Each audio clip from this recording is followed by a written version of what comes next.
Small Business and Startup Stories DSM features conversations with small business owners who share both their victories and failures on their path to success. Small Business and Startup Stories DSM is produced by the Greater Des Moines Partnership. More tips and resources are available at dsmpartnership.com/smallbusiness. I'm your host, Mike Colwell. Carl and Torey Maerz, welcome to Startup Stories.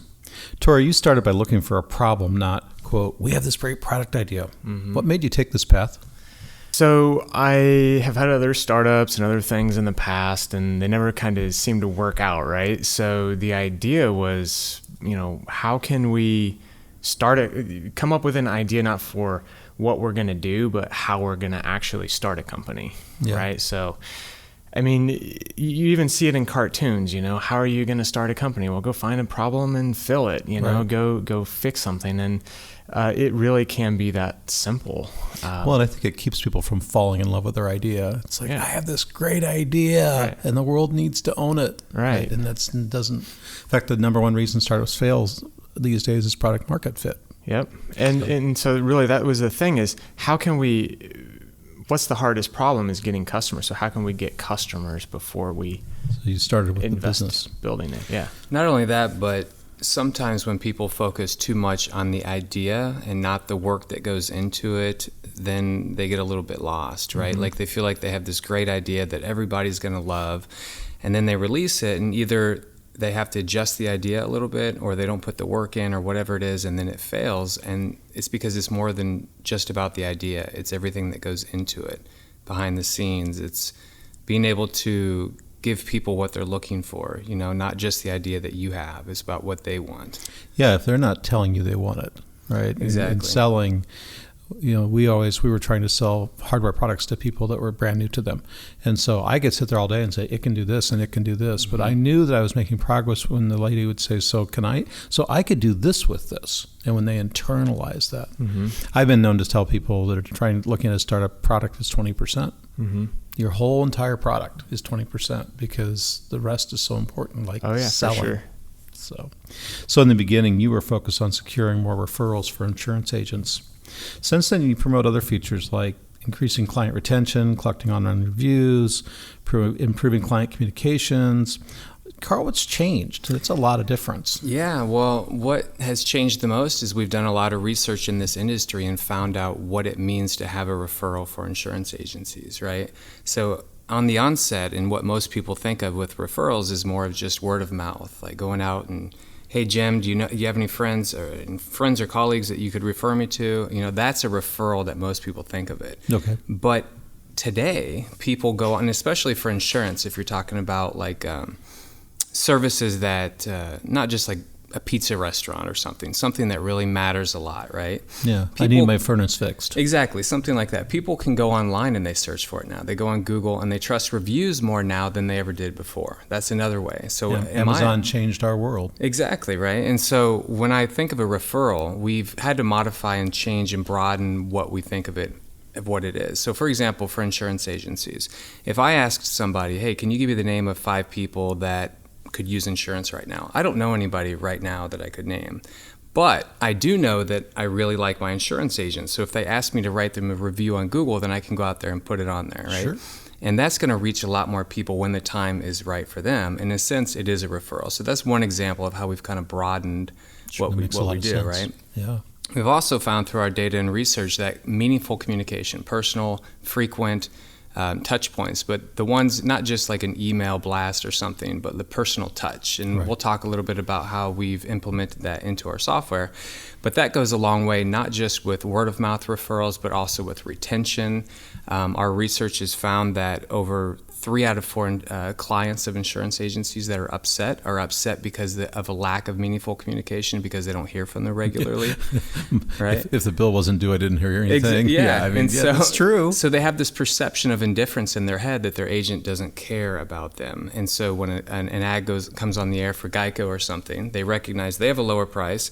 I might as well just go there, right? What's the difference? I don't have that service anyway. So we found that it's basically all encompassing. It's all the same. The personal communication, the meaningful touch points, the online reviews, it all it's all one successful referral strategy that also has the benefits of retention and other things built in. So we found out that we had to kind of, with the data, the research, and into the industry and actual what they were getting back from data from clients, we had to adjust and broaden what we do as a company. And so it's really not changing from referrals, it's just broadening what our idea and interpretation of a referral is, and then putting a strategy in place that also has other benefits like higher retention and other things that we can then go out and market to them because we know it's important. Well, and those are compounding benefits. If you keep your customers longer, you tend to have them giving you more referrals. Because I know what happens to me is somebody says, hey, do you know a good attorney that can do this kind of work? Then I'm going to be the referral person, right? Absolutely. And the more and for me, honestly, because of my position, it's more I respect their integrity as an attorney in this case or any company, the more likely I'm going to continue to refer them because Absolutely. I'm kind of one of these people who come to and say, hey, you're a connector, who do you know, right? It's all revolves around that communication, those touch points, that they have to know that you care about them more than just a transactional. Yeah. And Torey would talk a lot about this between social norms and market norms.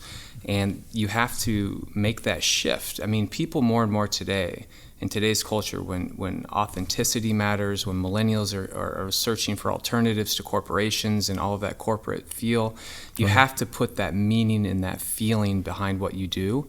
But we do it with automation. And that's the difficult part, is using automation to then also show personalization. It's a hard transition to make, but we've been able to do it. And that's one of the things that we pride in our software, is the ability to be able to do that. Mm-hmm. So, Torey, you and I were together the other night talking, and you said something to the effect of asking for a referral doesn't work. Yeah. Can you kind of expand on that? Because I get it and I don't get it. Yeah, for sure. Like, what Carl said is, if you ask me for the names of, certain people, you're not going to have the best names in on the top of your head, right? You're not going to just say, oh yeah, go call John, Jane, and Jeff, you know?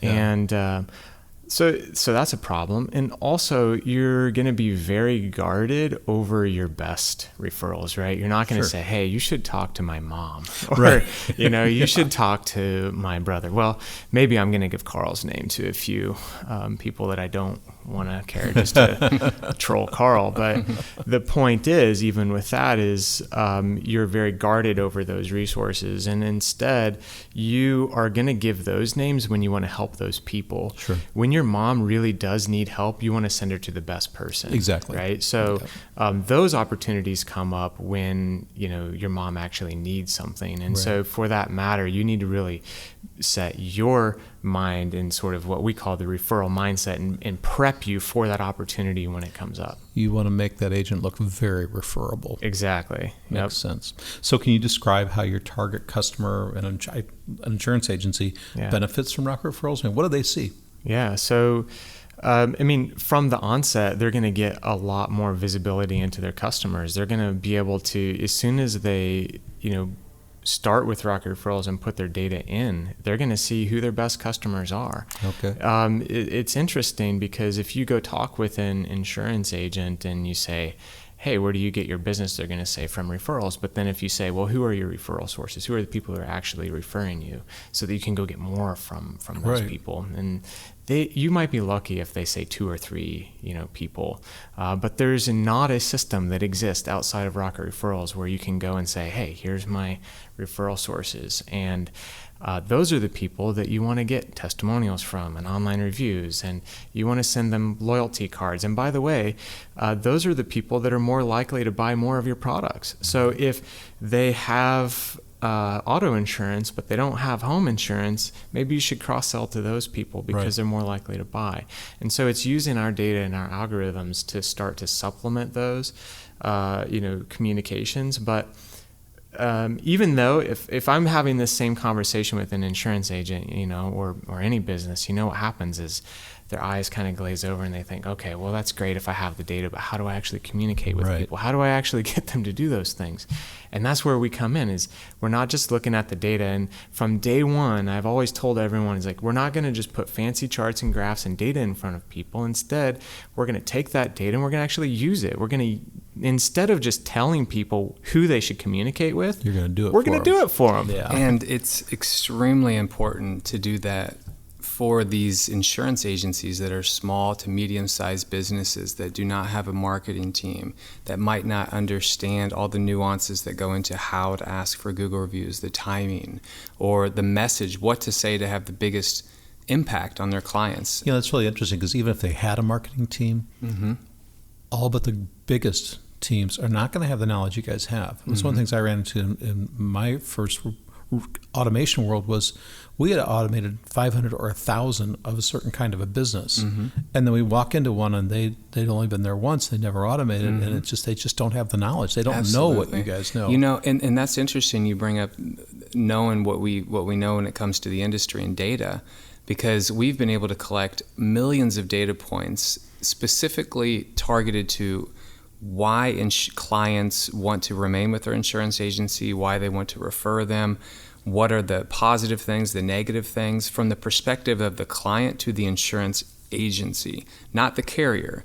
Now, this is really valuable information because with this, we know the frequency of the communication, what to say, when to say it, and have an impact on what we're trying to achieve with it. A lot of times, you know, without this data, you don't know what clients want to hear, what they want to say. So we've implemented a lot of these best practices back into our communications that we send out. Yeah, so your first client's still benefiting, is getting improvement benefits, Absolutely. Additional benefits, simply because you've matured the system. Yeah, imagine being able to flip switches and knowing that the best practices from millions of data points and years of experience in the industry then goes out to your clients. And that's what we've been able to cultivate over the last 6 or so years. So you must get a lot of feedback from users on, we want this new feature or this capability, and I know I've experienced it too. What process do you use to decide which ones make it into a product? That's a fun one. I think that we're always trying to do the thing that's the best for our customer, which is not always the exact thing that they're asking for. And, you know, you could really get into a lot of trouble by just doing one thing for one loud customer that might not be the right thing for all of the other customers. You can waste a lot of development time. You can, you know, create regressions or issues for other customers or other parts of the system. Yeah, because they're loud doesn't mean they're right. Exactly. Yeah. So every time we get a feature request or anything, we do our homework, right? We do our research. We may test it ourselves. But we're also looking internally to our team, right? They talk with a lot of customers every day. And so not all customers are saying, hey, you should do this. But we'll go to our team and, you know, say, hey, what customers are doing really well or what customers are not doing really well. And we just look at their accounts and their their data and we listen to things and we come up with our own ideas too. Sure. You know, that's a pretty tough thing, but my sort of fallback is always answer no first. If I can say no 20 times and the 21st time they're still with me, then they must really want that and they can't find it somewhere else. We used a customer advisory council because we were selling to Budweiser distributors, and there were thousands of them in the country at the time, and you know, you'd get these guys that were really loud and boisterous, so we need this. And when we did our customer advisory conference, we actually turned over our list of potential ads to the council and said, you guys force rank them and you tell us which ones you would actually give money for, which ones have value. And the loud guys got talked down. It's like, you don't know what you're talking about. And we'd leave the room. We'd let them have the debate without us in the room. And it was actually quite beneficial because it cut a lot of the stuff that says, that doesn't make me money. Yeah. That doesn't solve a problem. It was just a nice to have. And frankly, we don't want to do what everyone else does. No. You know, we want our company to be different, our culture to be different, and we'll talk a little bit about that. But if we see another company or a demand from a customer, I know we're getting away from just, that's right. You know, but we try and take a different approach on what we feel is the best approach. So can I give an example? Yeah. We've had customers ask us to do newsletters to their clients since we started Rocket Referrals, that, you know, can we do email newsletters? Can we do these? And, you know, every time we look at the stats for email newsletters, and they just are abysmal. They are not good, and they don't connect with people on a personal level, right? Well, unless you're hitting it on interest, right? Yeah. The ones I get because I've asked for them and I like it, yeah. and I unsubscribe to everything else because I don't want it in my inbox. Yeah, they have to be really good and they have to be consistent. Yeah. And that's another problem that our customers have is staying consistent with content. You know, Sure. if they had a newsletter, they're going to be able to fill it. So we knew that that's not the right answer. You know, newsletters is not the best thing to do. So we'll be releasing a new feature to Rocket Referrals very soon that we're calling Rocket Connect. And essentially it's a way for agents and customers to be able to connect with customers sort of off cycle. What we found out is we looked at the problem that they had. Why do you want newsletters, basically? Right. And they want them because they want to communicate with their customers. They didn't care about communicating the actual content and the thing. They want more touch points, right? And so we said, how can we come up with a way to give your customers more touch points at a time in between a renewal and all of these other things. Right. So what Rocket Connect is a thing for agents and our customers to be able to go online and pull curated content from our partners. And they essentially say, hey, this is really good content. I want this one, this one, this one, this one. It goes into a library, and then our algorithm finds people that need an additional touch point, and then article that matches their profile and sends them Makes perfect things. sense. So that's why, we hear the problem, but we don't necessarily do their solution. Sure. And one more thing on that, from a marketing perspective, it does raise an interesting challenge because in this industry, people are looking for specific features, and we don't want to just do it the way that they are asking for. So we have to show them a better to do way. it the way right? they're asking Yeah, for. but if They're we usually say wrong. But if we say no, we don't do that. No, we don't do that, and we keep saying that, then they'll think, well, that's not what I want. So we have so a lot goes into changing what the perception in the industry of what they want is, and that's the process we've done over the course of years, writing for magazine articles, telling them, showing them research and why this is a better approach. Well, so we try and get to the root of what they're looking for. They're looking to grow their agency. They're looking to improve retention and get more referrals. They're not looking specifically for a type of referral. I mean, they might ask for a feature that says, I want a button on my subject line for people can submit referrals. We know that doesn't work. So we'll say, no, we're not going to do that feature. So we have to say what you're really looking for is more referrals. Here's how we go about it. But the challenge is, how do you communicate that to them efficiently in a way that they understand it, so that they'll still want your product, right? And that's the hard part, because we want to change the industry. We want to give them what they want. So we want to been advance. Launching Rocket Connect for the last 9 months, and we've been doing it through content, right? And no one has ever heard the word Rocket Connect until this podcast, by the way. So All right. we have... Carl has been writing for magazines and talking about how it's important to be a content curator instead of a content creator, and all of these things. And we hope that when we launch it, that story makes sense. Well, you're backing up what you're saying. Exactly. It makes perfect sense. So the last time I was in your office, I'm going to change gears just a little bit. Yeah. You have these large monitors on the wall, and it's real-time dashboard. Yeah. Your key metrics. It's what's going on in your business. Yeah. I'm assuming they're still there, and I want to ask, do those things intimidate new team members? I hope not. Yeah. But, I think that what I want people to know is that when they come into the office, that this is the real deal. Like, yes, we feel like a startup. We have a lot of the things, we wear blue jeans and comfy t-shirts and comfy shoes, and we have an office dog and, all of these things.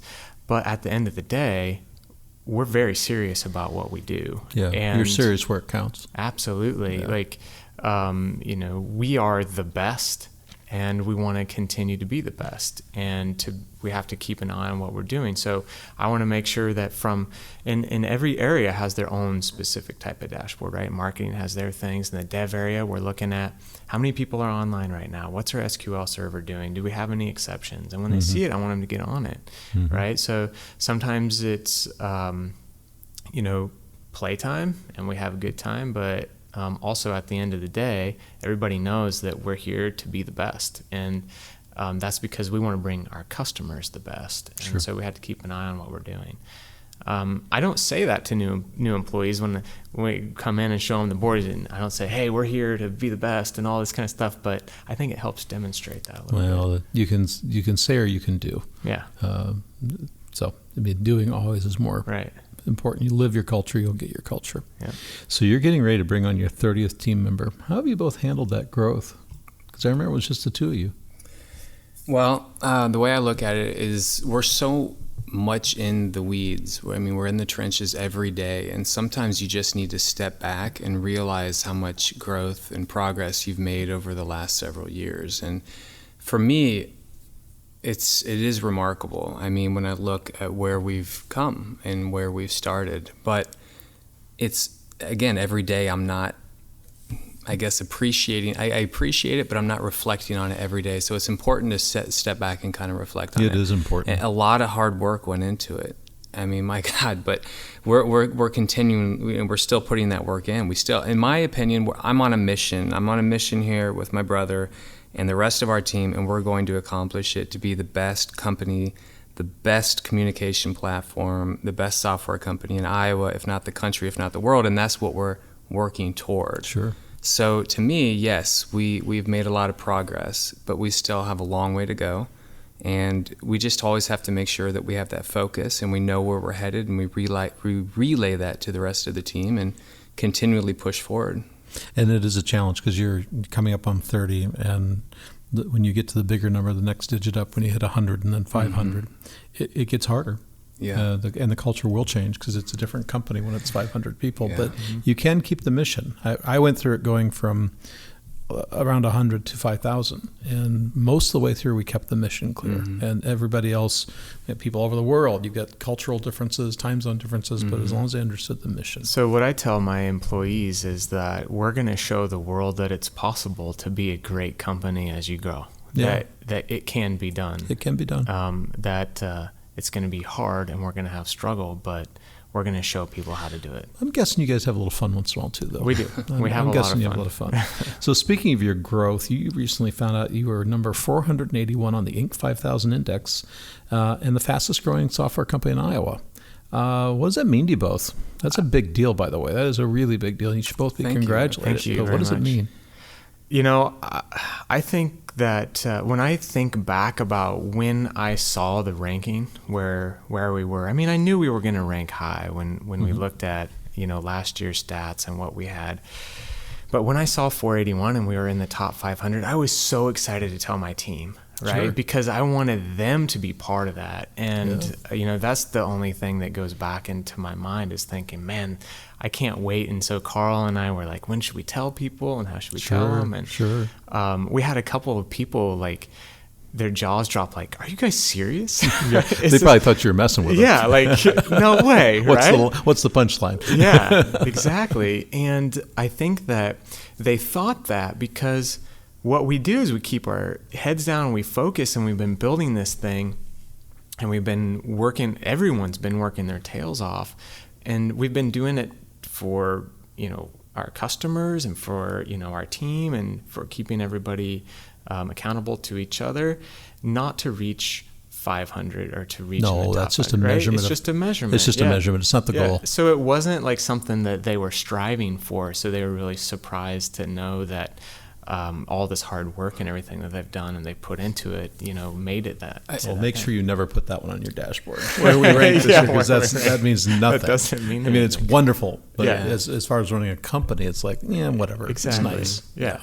Well, I think people were also surprised because we don't generally seek awards and recognition publicly because it's not really where our focus is. Well, I don't think it's not who you two are. I know you a little bit. Yeah. I think I've gotten to know you. It's not who you are. It's just not, to me personally, the recognition means a lot when it comes internally from your team and your company and also the community, because we do want to start giving back more and more, and we have some plans on how we're going to do that. But again, like some awards are subjective. This one is more of an objective measurement of growth based on revenue. It didn't take very long to apply for. It's a comparison to your peers. Exactly, and therefore we thought it would be worth applying, and it didn't take long to do so, and we ranked pretty high, and it was a great motivator for our team. I think it's also going to help with future employees, hopefully, with the recognition a little bit. Can I tell you something that felt better to me than getting sure. that award? I was at a conference Monday and Tuesday, and I was in a breakout room, and there were several agents in there, and I kind of snuck him back. I like to kind of keep an eye on what customers are saying and what they're learning and that kind of thing, so that we can build that stuff in our product, right? That's why I was there.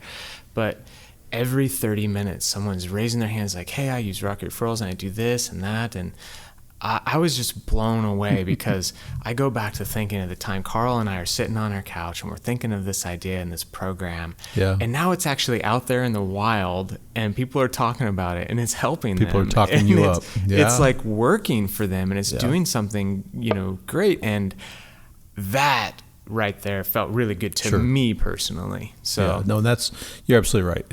And you're it's cool because people can directly measure the impact. You're impacting top line and bottom line, which is a great place to be as a business, because there's a lot of great businesses out there that don't have that ability to say, I moved your top line, I moved your bottom line. And especially if you didn't do it by cutting something, which we all need to trim when trim is required, but constant haircuts just lead to baldness, right? I mean, you got nothing when you're done, right? So we've talked around this, but how do you define company culture? I'm not sure that it's something you can necessarily define. It's something that you live. When Carl and I started Rocket Referrals, before we had a name of the company, before we had an idea for what our product was going to be, we said, who are we? What are we going to do? And so we came up with 3 core beliefs. And I know this sounds really corny and, that kind of thing, but we said, we don't have a mission statement. Any mission statement I've ever read before is like shareholder value, blah, blah, blah, all this kind of stuff, right? Well, we said, who are we going to be? What are we going to do? And so we came up with these 3 core beliefs. One of them is we believe that technology should work as you expect, but better than you ever imagined. That was our way of saying, hey, we're going to build something better than people ever thought it could be done. We believe that software and tools should be available to any business, especially enterprise-grade software that typically is only affordable, like available to the largest 10%, companies. Yeah. And then we believe that there's greatness in everyone, and we want to build software to bring out that greatness. And we have said, if we do those 3 things, and if we stay true to those, then we're going to feel good. We know that our, company is going to grow, and that's sort of our guiding light. Those are the 3 things that we live by. Every feature we do, we say, how can we make this better than what people would expect it to be? Right. And, when we get customer service, or when we have customer issues and things that hold greatness in everyone, we have a lot of empathy for our customers and understanding what they are. And, the value of what we bring. We want to bring a tremendous amount of value and have Rocket Referrals sort of be the no-brainer. And but that kind of just is the thing that we use to guide everything. You're speaking to what I know, the guy that's the CEO of Cloudflare, and his name escapes my mind, but he spoke at the Monetary Conference, his keynote. And he said, culture is what you do, not what you say. And it was just such a simple way of saying it's what you live. And I'm just curious, Carl, anything you want to add on that? Yeah, I mean, there's a lot of things that we try and implement into the culture. Number one is I want everybody that is working with us to feel like they're genuinely part of the team, and that they contribute, and that they have a path forward and growth and can achieve the goals that they're looking for. That's one thing. We also believe that we want to put a very healthy environment in place, and we've done some things recently to try and facilitate that. Every Thursday we bring in a home-cooked meal, a vegan home-cooked meal for everybody, so that we share that around a meal in the conference room every week.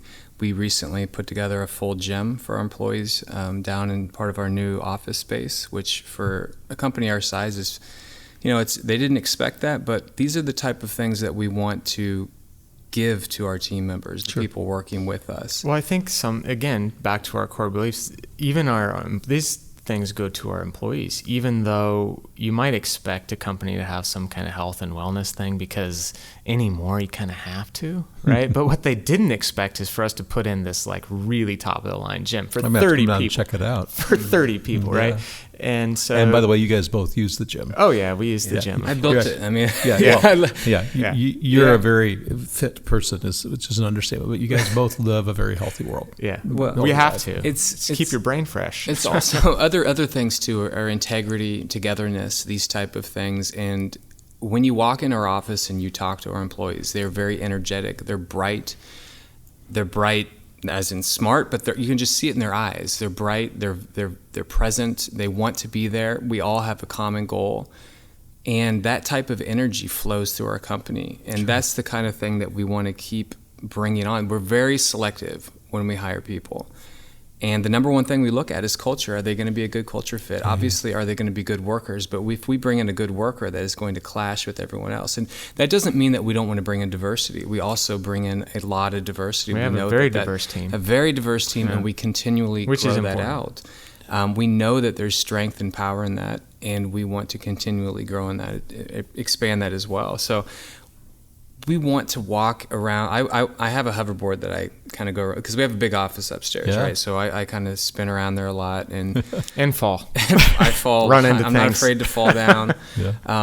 But when I talk to everybody, and I want to make sure that they have that fire and that light in their eyes. Sure. And if they don't, we'll talk to them, and I'll make sure that it's there, because I know that everybody has to feel like they have a path forward, and that they're not just a cog in a machine. And we know that if we can give them that opportunity and hire the right people, it's going to be best for the company anyway. So there's a lot that goes into it. I mean, we talk a lot about the culture because it means so much to us.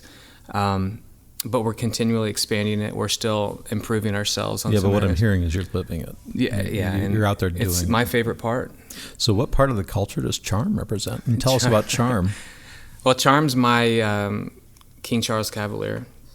She's a beautiful 10-year-old dog that roams the office all of the time and asks for treats and pets. That's basically her love language, are those two things. But she, I guess if you could symbolize what she represents, is a laid-back culture, but also getting work done. I mean, I don't know. I guess she doesn't represent that. She represents more of the comfort, you feel like almost like you're at home when you're in her office with her running around. You know, that's what it would mean to me. To me, having obviously you can't have a hyperactive dog in the room, but there's something comforting about a pet. Now, I'm a cat person, so I know you guys have had cats too. But it makes a house a home, and I think in a lot of ways having that office pet makes it more like being at home. Today I opened up the door, and we had one of our team members, Devin, was there. She opened the door, and Charm just goes running through, and they're like, "Oh, hey, Charm," and everyone's petting her, and it just adds this element to the company. Brings them together on a non-work issue. It does, it's like they're hanging with and Charm. she's just but the interesting thing is, we didn't get Charm to do that. No, I know you didn't. We got Charm because Carl loves Charm, and Carl loves to bring her to the office, and and it's an interesting thing. Going back to, we don't do these things in our culture to make going to intentionally add a dog I'm not to going my to add an culture. office. No. Like, these are the Let's things. Let's have a meeting and add a dog. Well, so we used to have an office cat named Nova. I remember Nova. Poor Nova would take a dump every time someone came in, and then we started to hire people with cat allergies that and doesn't things work like out. that. So we, now Nova lives on a goat farm in Chicago, and she's happier there than anywhere. But we didn't have an office. We thought it would be fun to have an office cat, and it was for a while. So looking back, you guys bootstrapped your company. And a lot of people don't know that, which it has its challenges. Was it the right way to go? Well, I think that it was the only way for us to do it.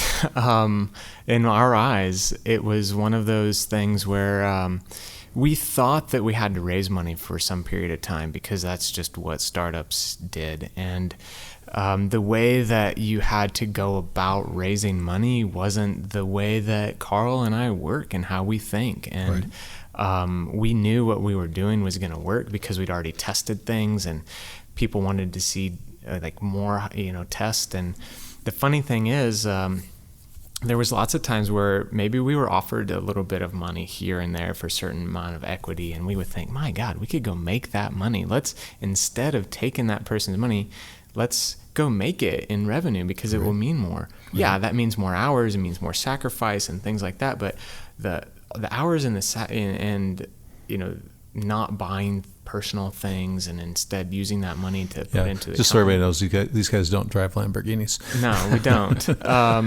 And we instead put it into the money. That was our investment. Right. So it's your time. I think I'll speak a lot about bootstrapping companies someday, and that's going to always be my passion, is to help people with that. Well, and it's fun for me to read. I've been reading a lot of very, very powerful VCs blogging about the ridiculous valuations that are happening right now. In fact, one of the recent trends is something called mega seed rounds, or $5 million seed rounds. In my mind, seed rounds are $500K, and now they're $5 million. It's just nuts. And a very, very famous one said, a lot of you guys and gals out there doing startups need to think about bootstrapping it, because I don't know why you need all this money. Yeah. Well, I'll tell you what, when, back a long time ago, if we wanted to raise money, we had to search for investment money. We had to go reach out to them and try and ask for their time or whatever. And we did look for it initially, like I said, or as Torey said, because it was something that we thought we had to do. We didn't do it very long. But now, after bootstrapping and being successful in this regard, we have investors reaching out to us. Sure. And when we talk to them, they say, what we like most about you guys is the fact that you were able to do this without any investment money, that you're hard workers. They want to know that the founders and the people working there are able to put the work in and accomplish the goal. If they throw money at something that's unproven, then they don't know what's going to happen, right? So I think, but it is a challenge. If you're a single founder of a company and you don't have the skill set to develop out a product and do everything else, then you don't have the cash reserves, it's almost like there's no other option to raise money. But if that's the case, we suggest, or at least I suggest, raising money from someone that has aligned with what you believe in, and that is going to not pull you into the wrong direction. Well, and I think a lot of people forget that I'm an angel investor. Beth and I angel invest and regularly. We want our money back. And there's an implication to that. That means you've got to find a way to monetize your business. And not everybody should monetize their business. Some people have to. It's just the way it is. And others go in saying, this is a 5-year run. This company's going to grow this much, and I've got to sell it in 5 years, because if I don't sell it, it'll probably fail without becoming something massively bigger or I'm building it to be a part of Google someday. Yeah, I'm building, and that's okay. If your strategy is to build something that Facebook's going to really want, that's great, but that's a different thing. So, our idea is to build a profitable, successful, wholesome company, and we know that it will have a place if it's an acquisition. If it's not, we know where we're headed. But if you're profitable and you're successful, that's really all. That's what people are looking for ultimately anyway. Yeah, that's all you need. Seriously, there's some wonderfully profitable private companies out there that nobody really knows the numbers, but there's nothing wrong with them, and they just keep going. So you've both been part of the startup ecosystem here in Des Moines for at least 6 years. What changes have you seen since you started? That's a tough question for me to answer, because I think that Carl and I have been very focused on Rocket Referrals. I think that it would be fair to say, if you talk with a lot of people in the community and you'd say, how involved is Rocket Referrals in the startup community? They'd be like, Rocket what? Yeah, who? Rocket who? And I think that it's just a timing issue for us. And when you're bootstrapping a company, like we just talked about, you don't have a lot of money to go hire a bunch of people until you have customers. So you have to focus on customers. So it's where we put our attention. So if you ask me what's changed, I'm going to give you the really super high level view. From my perspective, I think that you will start to see Carl and I and Rocket Referrals be more involved in the community as we have an opportunity to do that, and it becomes a more important part of my job. I think that, when we're very small, my job is a lot of other things. Yeah, I absolutely agree. But my job is to also remove those things and put people in those positions that are better than me. Yeah. But I think that, that will change over time. I'll be more involved in the community because I need to, have a name for Rocket Referrals in the community, right? So, and to build a community that would then in turn have better workforce and that kind of thing. And, I would like to think that there's been a shift away from Nerf darts and craft beer and ping pong tables. Not that there's anything wrong with those things, but a shift more toward rolling up your sleeves and getting the work done. Yeah. Because to me, that's what a startup in a business is. And it might be where we're from. I don't know.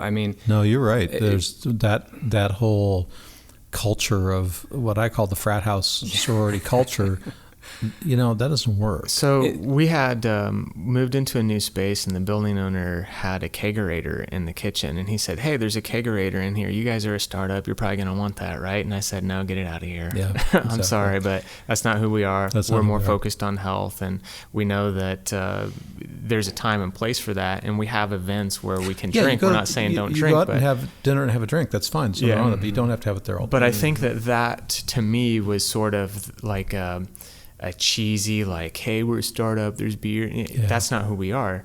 No, we want to attract people who want to work on cool technology and build really cool products. Not drink beer and not during the day. Cool beer. Yeah. Well, I don't mind, people who drink cool beer, but I just want No, but not during the work day. Exactly. And work is work, and there's got to be a separation. And I mean, for me personally, I am naturally an introvert by nature, and all day I'm around people, which I love. And then at the end of the day, I feel like I kind of need, and even weekends, I need to kind of be by myself and absorb and get more energy. So for me, specifically, it's a lot of work to go out and try and build relationships with the community when I'm so involved during the day. It's more of just a mental thing. So I'm going to start making a focus of doing more of that stuff. I recognize that if we want to make the contributions to the community that we have our goals set on, then we need to do more of that type of thing and get more involved. And that's why we will start doing that now. But we're only 30 people, so we're still pretty small. That's true. Well, Carl and Torey, thank you for being on Startup Stories. Thank you Thanks for having us. This has been great. Thanks for listening to the Small Business and Startup Stories DSM podcast. Inspired by these stories, we offer a hub full of resources needed for any small business owner to grow and succeed in Greater Des Moines, Iowa at dsmpartnership.com/smallbusiness. Thanks for listening.